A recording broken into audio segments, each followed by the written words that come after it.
Good morning and welcome to another video from the History Biker. You joined me this morning on a very brisk, wet November morning, exactly 3 months to the day since I came back from my little Swiss adventure.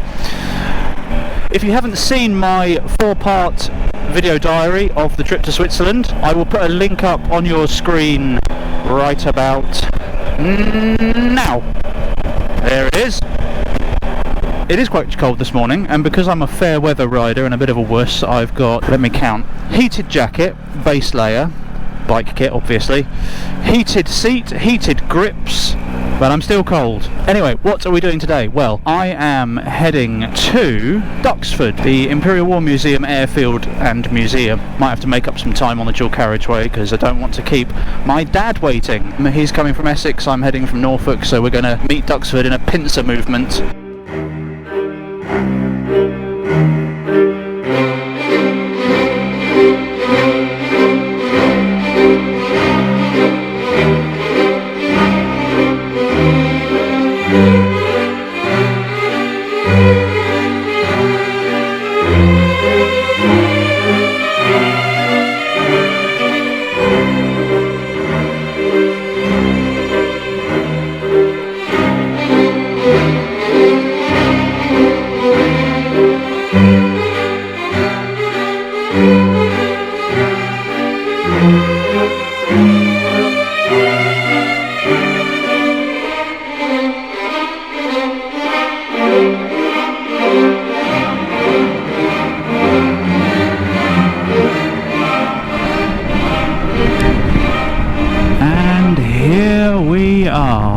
So just while I'm getting in this place and getting parked up, I'm going to explain why this particular day has a bit of added resonance and poignancy for me. So my dad and my granddad and I, all through my childhood, would do things called boys' days out. They would involve trips to, invariably, the Imperial War Museum.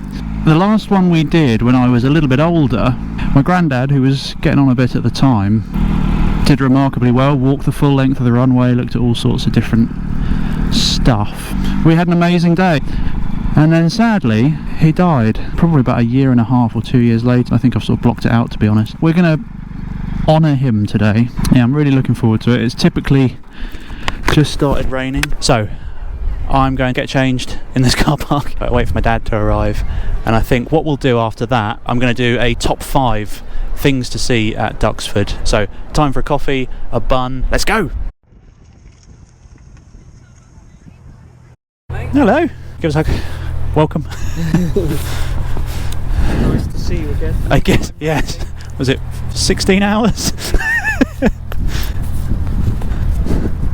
Alright, let's go.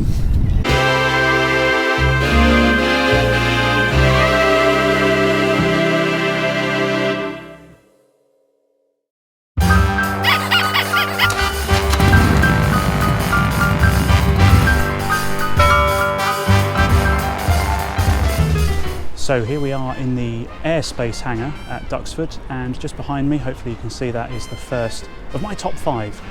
It's the Avro Lancaster. I don't think any trip to Duxford will be complete without something to do with the Lancaster. Launched in 1942, you basically got to think of it as the stealth bomber of its time. Revolutionary, changed the face of strategic bombing. The one behind me, I'm hoping you can see that, never actually saw action, which I think is quite poetic. Rolled off the production line and ended up as a search and rescue aircraft in North America before coming over here as a museum piece. So I'm just going to flip the camera around.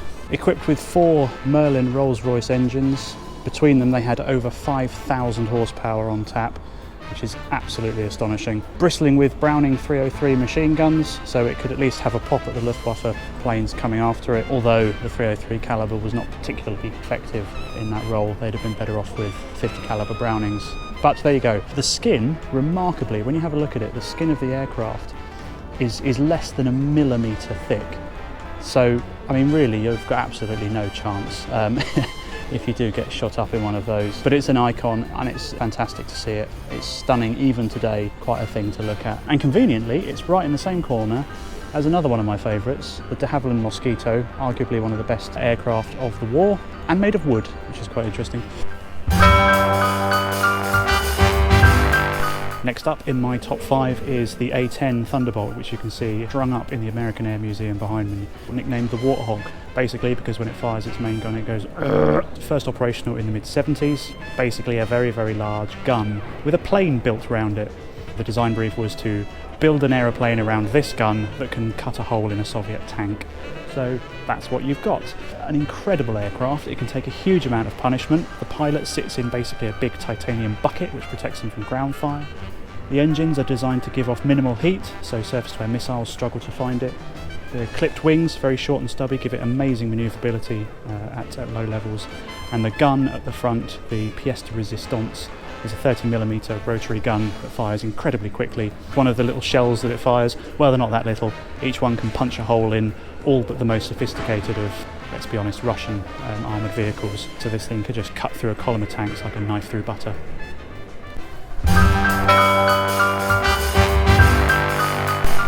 Controversial opinion, P51 Mustang behind me, best fighter plane of the Second World War, not the Spitfire.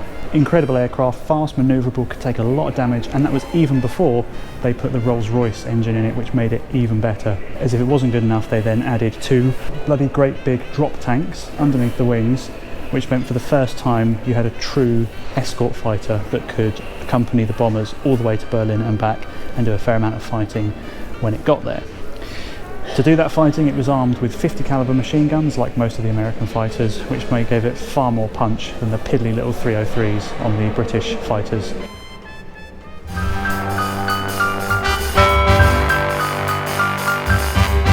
And if you come to the Land Warfare Hall at Duxford, you get to see Montys Caravan. Now, I must confess I didn't realise that Montys Caravan was more than one vehicle. He has a bedroom caravan complete with a bath, toilet and sink. He has an office caravan with a desk and another sink, and there's a map room caravan as well, which, as you'd expect, has a very large map in it. So Monty was obviously an eccentric. Love him or hate him, he knew how to travel.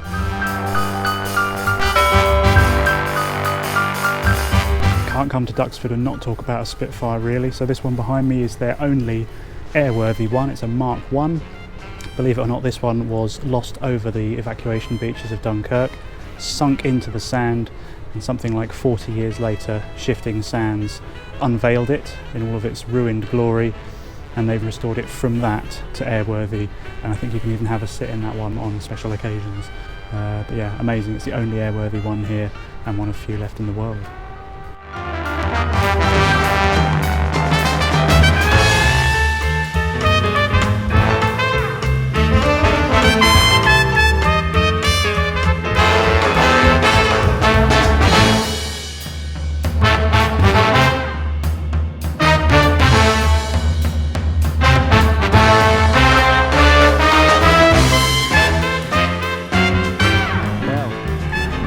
What a brilliant day. I'm so glad we managed to do that. What a fantastic museum. I can't imagine there's many people watching this video who haven't been to Duxford before. In case you haven't been, I hope that gives you a little flavour of some of the best bits. It is a fantastic museum. IWM do an amazing job.